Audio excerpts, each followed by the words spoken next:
On va voir la technologie qu'il y a derrière Ethereum et ce que ça permet de faire. Pour information, Ethereum, là maintenant, tout de suite, c'est la deuxième plus grosse crypto-monnaie en termes de market cap. Du coup, elle est évaluée à environ 300 milliards de dollars. Et elle a été divisée par deux il n'y a pas si longtemps que ça. En gros, c'est un monstre. C'est la deuxième plus grosse crypto-monnaie qui est utilisée au monde. Et on va voir tout de suite comment ça fonctionne. Bienvenue dans Crypto et NFT de 0 à 0, épisode numéro 2, Ethereum, c'est quoi? Déjà, on va comprendre un petit peu ce qu'est Ethereum et pourquoi on parle d'argent programmable. La première chose à savoir, c'est que tout simplement, Bitcoin, en fait, c'était un petit peu trop simple pour permettre de l'innovation. La technologie de Bitcoin, elle permettait tout simplement d'envoyer de l'argent sous la forme d'une seule monnaie, c'est-à-dire le Bitcoin d'un point A à un point B. Le point A, c'est un wallet, le point B, c'est un deuxième wallet. C'est tout simplement des adresses publiques. On a donc eu besoin d'une nouvelle technologie un petit peu plus puissante, un petit peu plus sophistiquée et un petit peu différente que le Bitcoin pour pouvoir faire des choses un petit peu plus, on va dire, particulières. Par exemple des applications de la finance directement de façon décentralisée à la place d'utiliser des entités centralisées comme les banques ou alors des grosses sociétés, dont on va donc essayer de passer avec un système en peer-to-peer, des choses un petit peu différentes. L'Ethereum, en fait, ça fonctionne exactement comme Bitcoin dans son principe, c'est-à-dire que quand tu dois faire passer des transactions, pour faire passer ces transactions, il faut que tu passes par un système d'enchères. Ce système d'enchères se paye en Ethereum. Voilà, rien de plus particulier que ce qui se passe sur Bitcoin, c'est juste que s'il y a énormément de monde qui veut faire une transaction, eh ben tu vas payer très très cher ta transaction parce qu'il y a assez de gens qui sont prêts à payer aussi cher que toi. Le système de smart contract, du coup, c'est ça la véritable particularité d'Ethereum. Ce qui va nous intéresser, c'est donc de savoir ce que c'est un smart contract. Eh bien, c'est tout simplement des lignes de code qui permettent de rajouter des conditions et de faire en sorte que certaines transactions soient plus complexes que d'autres. C'est-à-dire qu'à la place d'avoir de simples transactions qui vont de A à B, ben tu peux avoir des transactions avec des conditions. Par exemple, tu vas de A à B si C et si la condition C en fait elle est remplie. Si C n'est pas remplie, ben, l'argent va rester dans A. Ouais, c'est peut-être pas très parlant comme ça, mais concrètement, ça te permet de mettre des conditions. C'est-à-dire que certaines transactions peuvent ou ne peuvent pas passer en fonction d'un élément que tu vas définir. Et ça, on peut sortir des choses du vrai monde, par exemple, à terme, avec ce qu'on appelle Chainlink. Du coup, c'est un oracle. C'est encore pour une autre vidéo, c'est un sujet encore un petit peu plus complexe. L'intérêt, c'est pas d'aller dans la plus grosse des complexités, c'est juste que tu puisses comprendre un petit peu ce qu'on peut faire avec Ethereum. La meilleure des choses pour que tu puisses comprendre, c'est que tout simplement, Ethereum, on va voir les différents usages par la suite. On va donc avoir la possibilité de créer des sous-monnaies qui fonctionnent sous Ethereum, c'est-à-dire qu'à la place, là où Bitcoin c'est juste une monnaie, il n'y a que le Bitcoin qui existe sur Ethereum. Tu as l'Ethereum, mais tu vas avoir différentes sous-monnaies qui peuvent donc directement être créées par les utilisateurs. Dans ces sous-monnaies, on peut tout simplement voir par exemple le Sushi, on peut voir Uniswap, on peut voir Yearn Finance par exemple qui a été inventé sous Ethereum, ce genre d'applications décentralisées qui souvent donnent lieu à des crypto-monnaies qui vont avoir une valeur et cette valeur-là, elle va être sur la blockchain d'Ethereum. Du coup, elle va être sécurisée par Ethereum dans son ensemble. C'est donc l'équivalent d'un grand tableau de compte, un petit peu comme Bitcoin, sauf qu'ici, la seule différence, c'est qu'on va pouvoir stocker différentes monnaies sur un même wallet. Par exemple, on va regarder ici une adresse au hasard. Tu peux voir que sur cette adresse-là, il y a une certaine quantité d'Ether. Voilà, ici il a 0,25 Ether, mais en plus d'avoir 0,25 Ether, il va avoir différentes monnaies qu'il va avoir dessus. Par exemple, il va avoir la crypto-monnaie qui s'appelle Abyss, il va avoir 50 $ de Abyss, il va avoir 41 $ de Kyber Network. Évidemment, on est sur des choses qui sont publiques, un petit peu comme sur Bitcoin, exactement le même système. Si tu connais l'adresse de quelqu'un, tu connais ses transactions, mais ça reste un pseudo. C'est-à-dire que tant que tu ne sais pas qui c'est qui est derrière le pseudo, ça reste anonyme. C'est juste que le jour là où tu sais qui c'est qui est derrière le pseudo, tu sais qui c'est qui est derrière. Voilà, c'est un petit peu le fonctionnement de toutes les blockchains. Et donc évidemment, grâce à Etherscan, tu peux retomber sur toutes les transactions qui ont été réalisées par une telle adresse, tel jour, qu'est-ce qui s'est passé, qu'elle soit pas été réalisée, ce genre de choses. Ok, on va donc continuer. Maintenant, la question que tu dois te poser, mais concrètement, à quoi ça sert ? qu'est-ce qu'on peut faire avec ton Ethereum, là, ton truc là? Pourquoi il y a 300 milliards de thunes qui sont bloquées dedans? La question que tu te poses, oui, c'est qu'est-ce qu'on fait? Ok, du coup, la première chose, ça va être les exchanges décentralisés. Ça a été une des premières choses qui a été faite dans la DeFi, c'est tout simplement l'idée de créer quelque chose qui fonctionne comme un Binance, sauf que n'importe qui peut prêter de la liquidité et on va payer les gens pour prêter de la liquidité. C'est-à-dire que tu peux faire des échanges tout simplement entre différentes crypto-monnaies.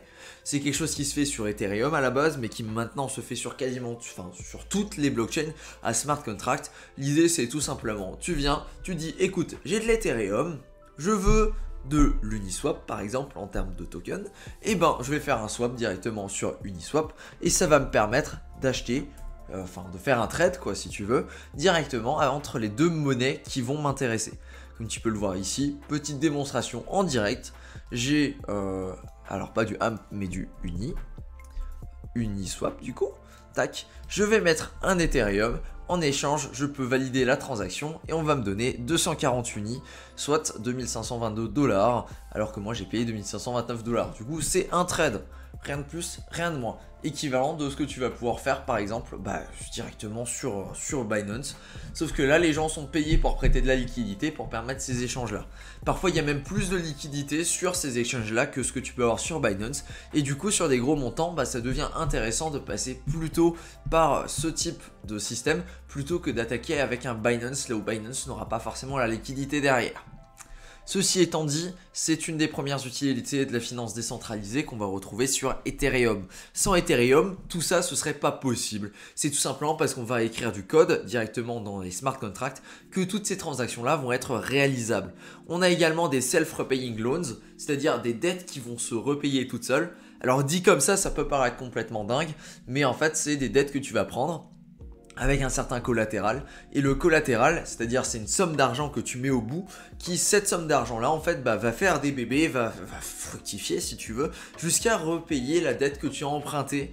Et ça c'est quelque chose qui peut être très très pratique si tu as envie tout simplement de t'acheter un truc, mais que tu n'as pas envie de liquider ta position. Il te suffit tout simplement d'acheter le jeton, de le mettre en collatéral, puis de faire un emprunt là-dessus. Et avec ça, tu vas avoir un système qui va te permettre tout simplement de payer ta dette automatiquement. On a également des systèmes de lending borrowing, c'est-à-dire de prêts et d'emprunts d'argent qui sont quand même assez proches des self-repaying loans. C'est juste un petit peu différent dans le concept, mais l'idée est quasiment la même. On va également avoir des assurances décentralisées qui permettent du coup d'assurer ton capital directement dans la finance décentralisée ou dans différents protocoles pour au cas où il y a un problème, ce qui n'est pas rare non plus, ce qui n'est pas impossible, je vais pas dire que c'est pas rare parce que ça arrive pas tous les jours non plus, faut pas déconner, sinon personne n'utiliserait ces trucs là, mais c'est quelque chose qui peut quand même arriver, du coup ça te permet d'assurer tes fonds en échange d'un certain pourcentage en fait de tes fonds à l'année, c'est tout simplement tu vas payer une assurance. Rien de bien sorcier, mais tu peux également te positionner comme garant au niveau de l'assurance et du coup générer des intérêts. Et oui, les assurances, c'est pas gratuit. Du coup, on a également des NFT. Et les NFT, ça, je pense que tu es au courant, c'est un petit peu l'élément principal de la chaîne en ce moment. On parle beaucoup des NFT. Du coup, c'est tout simplement des fichiers qui vont être associés à un jeton. Voilà, et ils sont non fongibles, c'est-à-dire que chaque jeton en fait va avoir ses propres particularités et du coup va pas avoir la même valeur qu'un autre jeton de la même collection. Par exemple, je sais pas, tu vas avoir 3 bouteilles d'eau, tu vas avoir une bouteille d'eau de 50 centilitres, une de 150 et une de 100. Évidemment, tes bouteilles d'eau vont pas avoir la même valeur. Pourquoi je te dis ça? Parce que j'ai une bouteille d'eau devant moi. Oui, et un petit café d'ailleurs. Du coup, on a encore plein d'autres utilisations à découvrir. Faut se rappeler qu'on est quand même sur quelque chose d'assez récent. Ethereum, si je dis pas de conneries, ça date de 2015. Et en l'espace de 7 ans, on est loin d'avoir découvert toutes les utilisations possibles du réseau et tout ce qu'on peut faire avec la finance décentralisée. Maintenant, la partie un petit peu moins jolie, c'est que tout n'est pas rose. Tout n'est pas beau, tout n'est pas mignon, on n'est pas dans le monde des bisounours, tu vois, ce genre de délire, c'est pas vraiment ça dans la finance décentralisée. Déjà, la première chose à noter, c'est que le prix pour faire des transactions, il est largement trop élevé pour la personne normale qui veut utiliser par exemple un Uniswap. Tu l'as vu tout à l'heure, pour faire un swap sur Uniswap, tu vas payer, là ici par exemple, 80 $. Du coup, parce qu'il y a 2 swaps à réaliser et qui va calculer si on met juste un Ether, ça va plutôt être 40 $. On l'a vu à l'instant. Du coup, oui, c'est pas cool, parce que toi tu n'as pas envie de payer tes frais de gaz, ce qui est totalement compréhensible, tout simplement parce que personne n'a envie de payer 40 $ pour faire un swap à 100 balles. C'est normal d'ailleurs. Maintenant, le souci c'est que s'il y a assez de monde qui est prêt à le faire, parce que les gens font des transactions assez grosses, eh bien les prix des transactions vont monter et du coup tu n'auras pas le choix. Il faudra peut-être que toi tu passes par Binance ou par un autre système pour éviter de payer ces frais de gaz qui sont largement trop élevés. Évidemment, tout va dépendre, hein. Je veux dire, si tu es là pour faire des transactions à 5 chiffres, ça peut être intéressant. Mais en dessous, tu vas te rendre compte que les frais sont largement abusifs et que du coup, ça va pas valoir le coup. Ensuite, ça vient d'une saturation du réseau Ethereum. On l'a vu dans la précédente vidéo, c'est comme un tuyau. Si tu fais rentrer trop d'eau dans ton tuyau, il n'y a pas tout qui sort, il y a seulement un débit limite si tu veux. Tu peux pas sortir plus de choses que ce que ton tuyau te permet de sortir. Ethereum c'est exactement pareil, il y a des limites, t'es quand même limité si tu veux. Et pour bypass cette limite, c'est à toi de venir dire ok, toi tu veux payer 50 balles ta transaction, pas de souci, moi je vais la payer 55. Jusqu'à ce qu'on arrive à un consensus, on peut dire, jusqu'à ce que effectivement il n'y a plus personne qui soit prêt à payer plus cher que toi, et là ta transaction elle va passer, pardon. La solution, on est en train de la connaître, il y a énormément de blockchains concurrentes à Ethereum qui se développent et celle-ci elle possède des frais plus faibles avec exactement les mêmes fonctionnalités.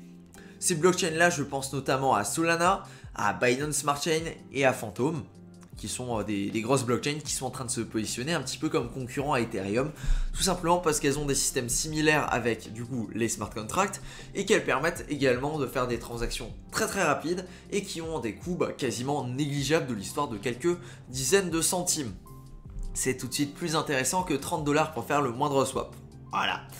Du coup, c'est ça mon petit tour, ma petite vidéo sur Ethereum. De toute façon, tant que tu ne l'auras pas utilisé, ça va être très compliqué pour toi de comprendre un petit peu comment ça fonctionne, les frais de gaz, histoire d'envoyer des transactions, tous ces petits trucs-là. C'est quelque chose qui n'est pas évident à saisir tant que tu ne l'as pas fait. Du coup, on va pas aller beaucoup plus loin dans tout ce qui va être technique. On va faire une prochaine vidéo, là on va regarder directement comment acheter tes premières crypto-monnaies sur Binance. Voilà, comme ça. Et on va attaquer, on va aller dans le dur. Je pense qu'on a déjà fait assez de théorique là pour le moment, hein. Les 3 premières vidéos, c'est bon. Toi, tu as envie d'aller attaquer dans le dur et c'est exactement ce qu'on va faire dans la prochaine vidéo. Du coup, je te dis à plus pour la prochaine vidéo. Ciao.